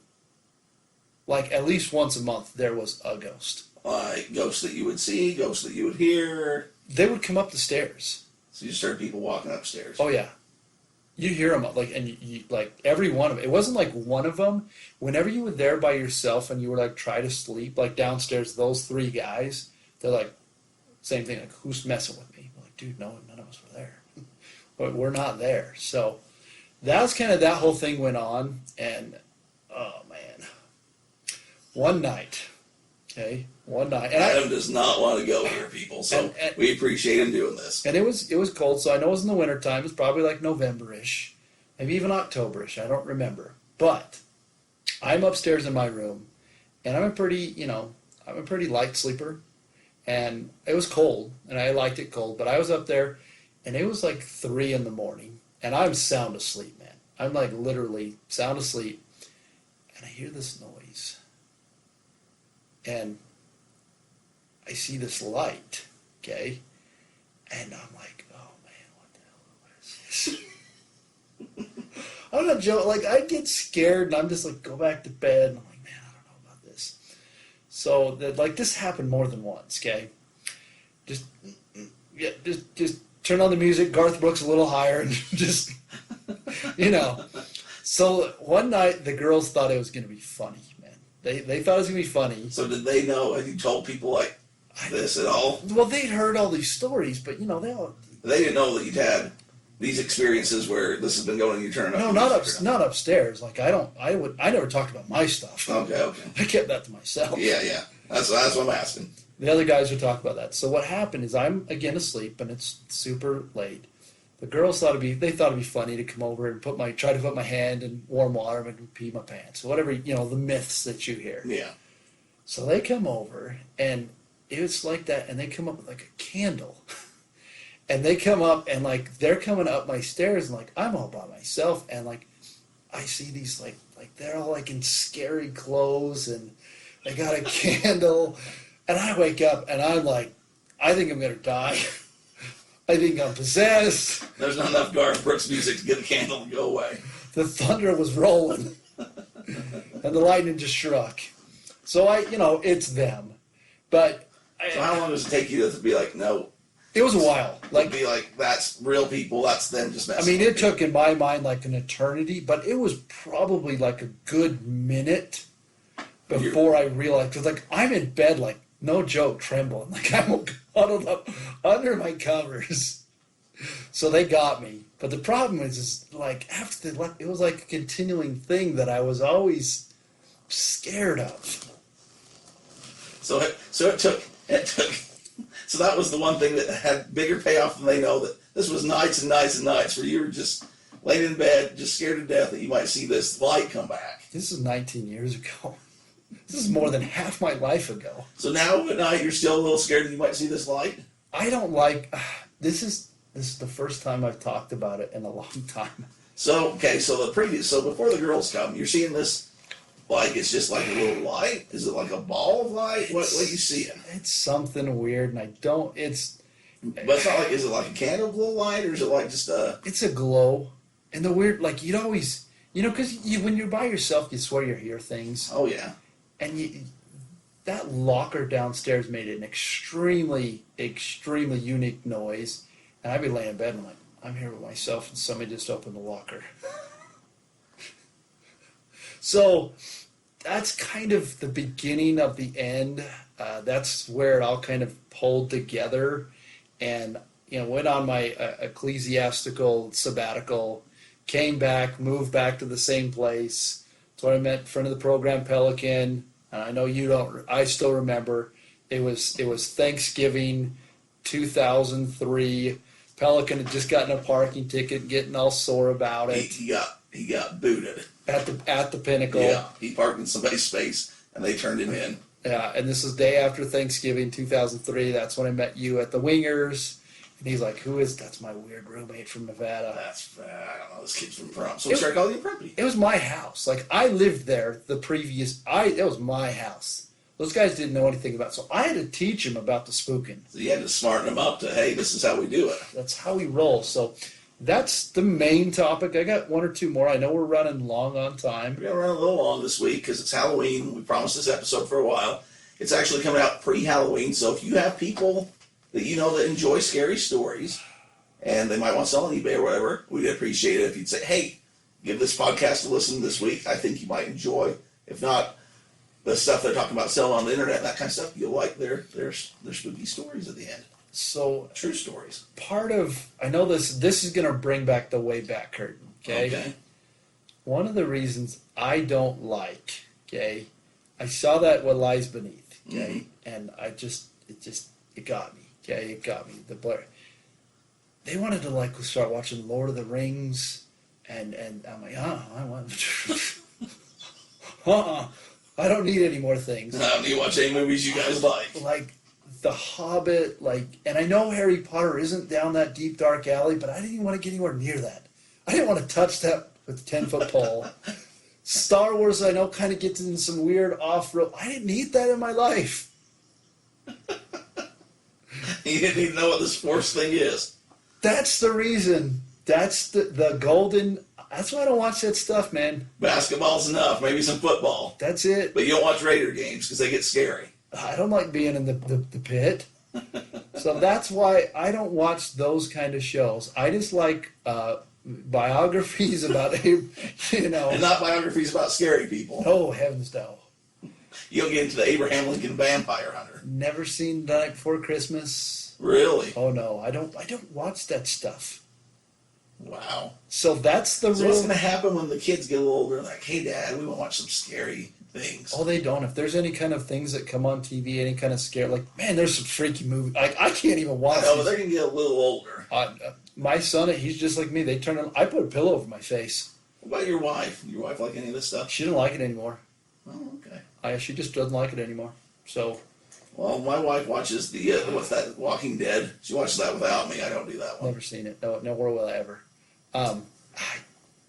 One other distinct movie thing, and I don't remember how old I was at the time, probably in that 9, 10, 11 years old. I know you've seen the film. I love the film now, but at the same time, like Indiana Jones, Raiders of the Lost Ark, great movie, love the whole thing, until you get to the almost end when he's there with the knight who's picking the different goblet, that has an everlasting life. The guy drinks it and his whole face shrinks up and his head gets rolled off, and The search for the Holy Grail. and then of course you got to go over to the cousin's house and they're like, you want to see Temple of Doom, and they stick their hand right into the guy's chest and pull out a beating heart, and they're like, oh my god. Why is Adam's pants wet? So that's the curtain, people. That is why I do not watch scary movies. You reminded me of a story. So, a lot of this is going to be going back to a friend of the program, somewhat, Trent Wall. Can I have my blankie and teddy bear now? Your blanket, this is nappy time. This is a good story. So, your little thing reminded me of... So, Trent was very artistic. He was very theatrical, still is. He could put together things, though, right? So, he had the touch to where he could just orchestrate, he could make chicken salad out of chicken excrement. Make sure I've got one other add-on to that. Okay. So, anyways, Brady moves out eventually, and I move in with Trent, who's your cousin-in-law, friend of the show somewhat. C. He's worked for Discovery Channel. He's doing something with Marvel now. That's kind of the mind on this kid. So he works at the Gap, and to say that he could, for whatever reason, he could swoon the ladies, and there'd be droves and droves and droves of women that would just come home because they just thought Trent was the greatest, right? And so if I'd been playing my cards right as wingman, I probably could have had a few more dates than I had. But anyways, they were all interested in Trent, but I should have said, I know Trent pretty well. Let's go out for a cherry Coke, and maybe I'll tell you a little bit about him. I don't know. Probably could have done a little more that way. Hindsight being 50-50. Instead, I got labeled a little differently because Trent came up with this idea, and we had a bunch of friends in the apartment, and he could get a new group of girls together every night, basically.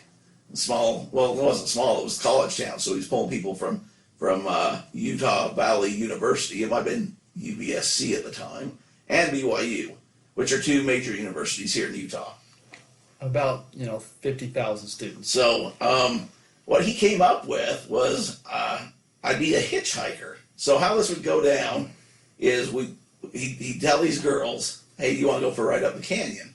And they thought, for a fire or something like that, right? So they thought, oh yeah, we get a car with Trent, and maybe there'd be a couple people. There's always a couple people in on it, and then there's like a car, 3 or 4 people not in on it. I don't know if I want to go there. And so he'd say, hey, you want to go up the canyon? We're gonna have fire. We're gonna roast marshmallows. This, that, or the other, right? So they'd be going up, and he'd always get the stories on like scary type stories, right, and kind of freaking them out.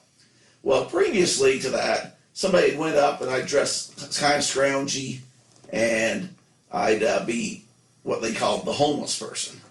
And so I'd be standing off the side of the road. We have this area that was kind of like a shoulder, but a little bigger, where I'd be standing there as a hitchhiker. And the car would drop me off, and then they'd go park where you couldn't see them, but they could always see me. So it was kind of safe that way, so I wasn't going to get killed, right? And so he'd be coming up the mountain, and there's always room for one more in the car. And he'd say to the gals, this is how it was pitched to me. I guess I was always on the outside. So apparently they'd see me, and he'd say, oh, there's a hitchhiker. Should we pick him up? And kind of start to slow down. And of course, all the girls would freak out. And like, no.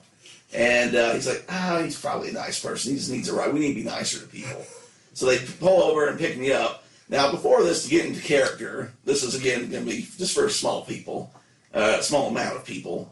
I'd be watching Cactus Jack / Mankind interviews on the old WWF wrestling, where Cactus Jack was a slightly schizophrenic man that was just off his rocker enough to be a little out there, right?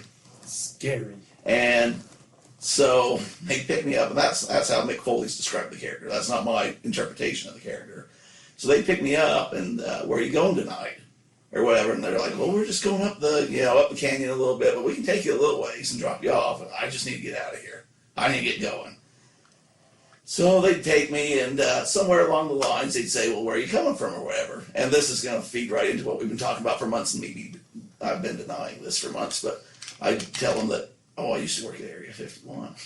I used to work at Area 51. Oh. But the government's after me. They know where I'm at. They're watching me. They're watching me right now. You guys, it's probably not safe that you pick me up. Oh, I don't know why you pick me up. They're going to watch me. They're going to get me. They're going to get me. And like, Trent would like, calm down, buddy. You're all right. Just calm down. And the girls are just like hugging each other to the corner of the car, just freaked out because I'm in the back seat with them. And like, they're all straight faced. Like the people that are in on it are just like, all right, buddy, we're going to drop you off up here. Like, sorry, but we're going up the canyon. I'd say, no, you got to take me. You got to take me. I'd say, like, to Wyoming. I'd come up with someplace. Like, you got to take me. They're going to find me. I need to get going.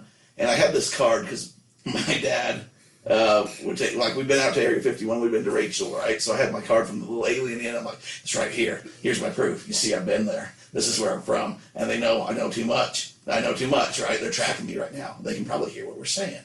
So they dropped me off underneath this the street light that would turn up to go up a canyon to where they were going to go have their looking for deer. Well, yeah, they're going to have a campfire or whatever. And Trent would say, sorry, buddy, this is as far as we can go. Hope it helps you on your way, whatever, but you got to get out. I'm like, you can't make me get out. They'll find me. So kicks me out of the car, right? And then they go up the merry way. Well, we had a car trailing behind, of course. So I'm standing there for maybe a couple minutes, and the car comes and picks me up. They get up the canyon, they're getting to where they're going to have their campfire, right? And so they're gathering their wood and what have you. Well, this other car slowly drives me up, but not too slowly. Yeah. So they're down in this valley or wherever, at this camp spot. Yeah. And they let me out, but enough that I can't hear the door from the car. Yeah. And so I get out, then the people that drove me get out, and they go out into the woods around there. So they give them enough time to surround there. Dirty. And then I come rolling up and coming down, and they're like, what? What's that? And I said, you shouldn't have left me. I told you shouldn't have left me. Now, in their mind, they left this guy 4 or 5 miles down the road like 5 minutes ago. There's no way, unless I'm an Olympic sprinter, which I'm obviously not, that I could be up here in this amount of time. There's no cars, so they're freaking out. I'm like, they brought me up here. Now we all got to go. Now we all got to do it. Oh, God. They're going to get me. You got to save me. And so Then out in the woods around here, people that brought me up are out there and they start like hitting the trees and like making noises. And of course the girls are freaking out and like Trent's getting all dramatic, like, you gotta go, you know, like yelling, shouting, like, you're not welcome here. We don't know what's going on. And so then I come to kind of attack him, right? And they're all screaming. Then I think we just end up hugging or whatever and start laughing. And boy, was it great. Boy, was it good. And everyone would come on in and we just have a good laugh. And turns out none of them girls were interested in me after that point because I've been this freaky psycho man. No matter how good you get to know me, your first experience was I was the traveling hitchhiker man from Area 51. And the funny thing, though, is they all always smell alcohol on me, which I was, you know, not drinking or anything. So when we got in the car, that was the one thing they always would tell them on the way back. Because I'm like, what happens after you drop me off? Oh, he smelled like alcohol and pot. Like, I know what that smells like. That guy, he was, oh man, he's just crazy. He's drunk. He's this and that, right? Never any of that. So people in their minds build up these things. But we did that for like months and months. And always he could get new groups of girls. And then people would say, oh, you got to take my friends. And we should have been charging. And so in the fall, till it snow, we pretty much do that probably once or twice a week for a night. You had your own tour of the morgue. That's what reminded me of it, your little morgue thing. And then you get just the Trent while amplifying it. One scary time is there was actually a guy that we took in the group that like had a concealed carry permit, which he later told us. And I thought, lucky I didn't die that night. And mainly girls, though. This is all pre-video phone, correct? Oh, yeah. Well, they had cell phones. Yeah. But the reason that he would take him up there is because he knew you couldn't get served. He thought it all out. So you could call 911 once I came out the second time, because that's when people would freak out. And then he did kind of have it orchestrated. So he was smart about it. He didn't want people running off or getting lost or getting hurt. So we'd have kind of the people that knew herd them in together, you know. Yeah. So you'd have that fight or flight tendency. And I'll give you one more. Okay. And one more, and then I got to go home. You know. Just. It's dark outside now. Yeah. We've spooked you. I don't even really want to think about it. So, so same thing. We had a film class. This is after I got home from my ecclesiastical endorsement. You should just say in my early 20s now. In my early 20s, I like that. There you go. For those that don't know nor don't care.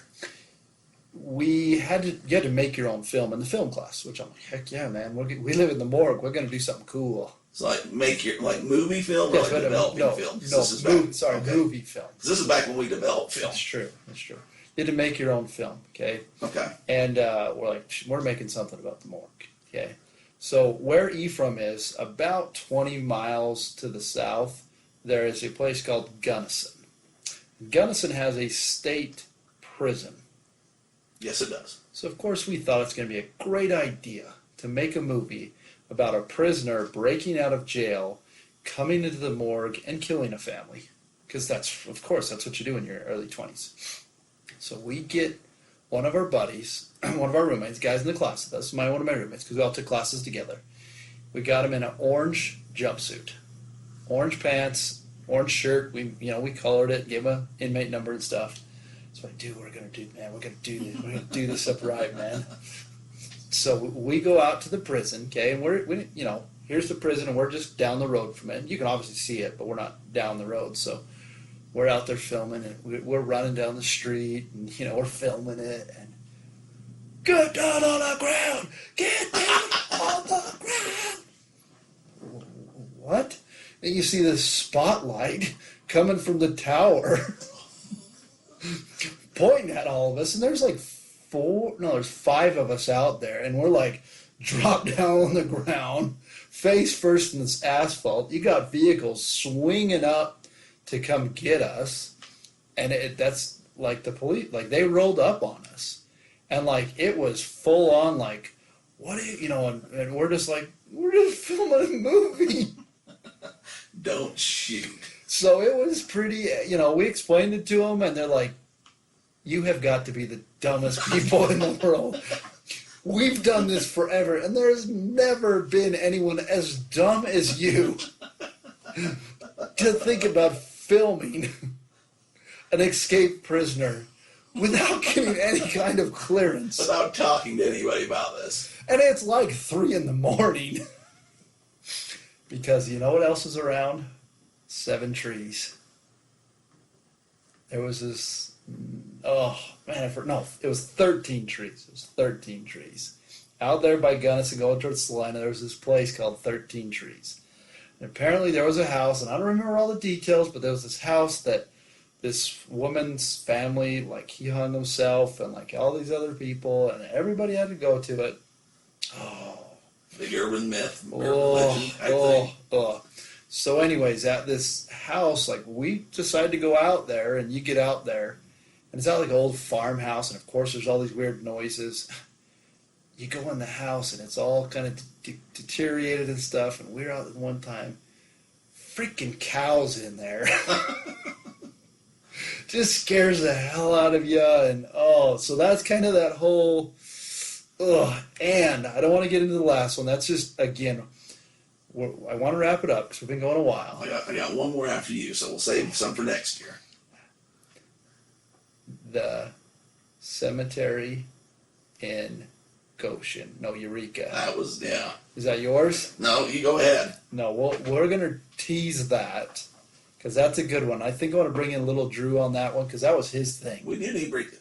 I haven't seen the kid. I should send him a text. We're going to bring him in. But okay. So I'm going to save that. So you get yours, and then we're going to wrap it up because I'm already... Okay, this one's a little... So with Trent, as a roommate, he was always making films. That's what brought it to my mind, right? He'd always be doing his little artsy films, and he was pretty good at it. We made some, like, monkey movies, they were called, where this monkey would break in and kill us, and kind of that kind of thing. And they were pretty good for what they were, right?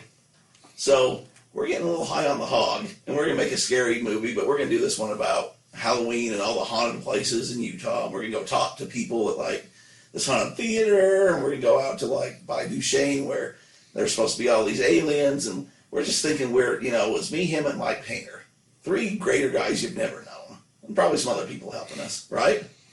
So we were doing this movie, and like, this is going to be great. This is going to be great. And so we start telling people, and word of mouth starts spreading. And like, Brent Pelican, I remember, was bringing over a girl, and I remember saying, these guys are so great and funny, and the things they put together.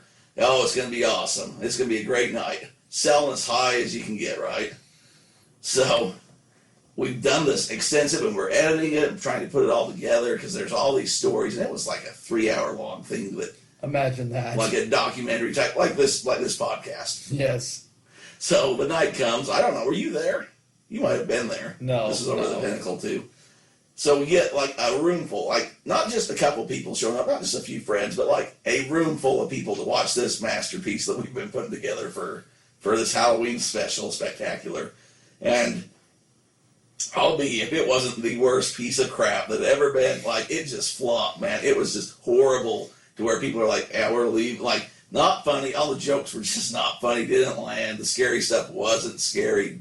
Just long drawn out, just like the biggest piece of crap ever put together. So embarrassed. Like, we were just so embarrassed by it. Pelican's like, yeah, I got to get out early. This girl's like, these guys that you thought were so funny and great, like, they're not. Who are these losers that you hang out with?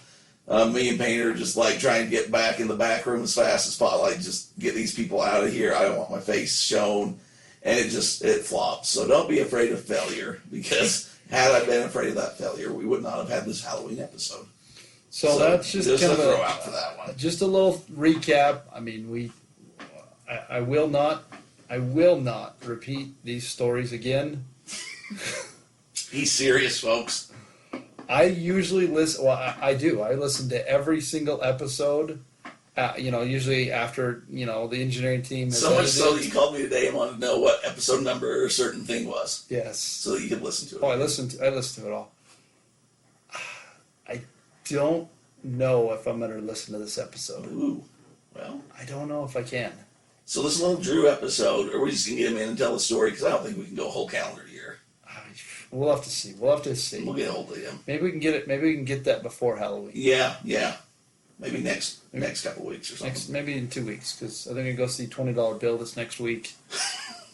And you go to Iowa. I got a secret project of my own going on. Yeah, so 4th quarter, get listing stuff, people. If you like this, share it with a friend. If you don't, share it with yourself. If you don't, thank you for listening to this far into the Yeah, if program. you made it this far. If you made it this far in episode 39, appreciate it. I know we promised scary stories to those of us that live those were scary stories. I'm sure somebody's going to be like, that's not scary. And if you think that, I'll take you down to the morgue and show you morgue around. tour. I'll, That could be I'm going to get those video. I'm going to get the pictures so you can post them. so look over on Facebook. They'll be there. Instagram, Yep. DeathPiles and Taxes on the Facebook. On the tweet machine too. On the tweet machine at DRoy Everett. On the Instagram at DRoy Everett. There you go. So that's, we're done. Hey, even when it's scary outside, there's still two things out of there for certain. Oh, like freaky sickle thing gonna come slice your neck off. Death piles.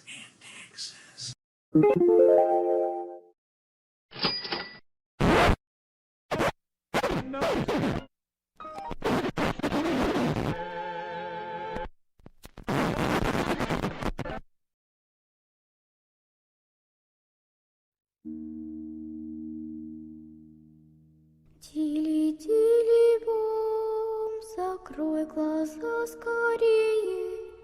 Кто-то ходит за окном и стучится в двери. Тили-тили-бом, кричит ночная птица. Он уже пробрался в дом, к тем, кому не спится.